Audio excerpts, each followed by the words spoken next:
So this is our differential swerve drive. This is our off-season project. We really tried to shoot for the moon and make a replacement for our drivetrain to really improve our performance on the field.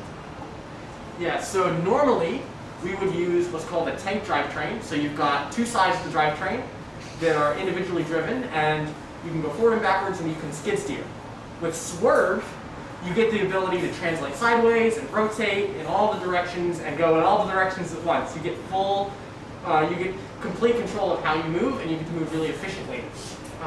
So the way that works on this guy is you can see when you move the wheels when you move the motors in opposite directions, you turn the wheel. When you move them in the same direction, you turn the whole pod.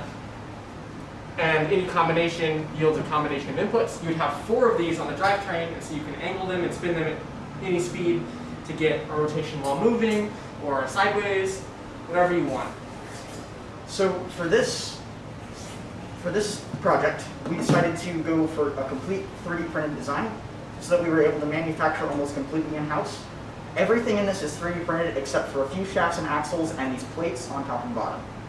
Yeah, so another advantage of 3D printing is it allowed us to make a lot of revisions really fast. You know, we started with just some simple prints checking the gear geometries to make sure that they would mesh right.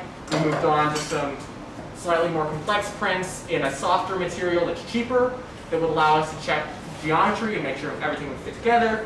And then we would move on to final prints in the carbon fiber material that we would stress test and melt them and make revisions. That one melted, let's add some bearings to this one. Let's make a final revision, let's test it again, right? So this is revision J. So we've gone quite a long ways. We've still got quite a long ways to go, but here you can see it in action.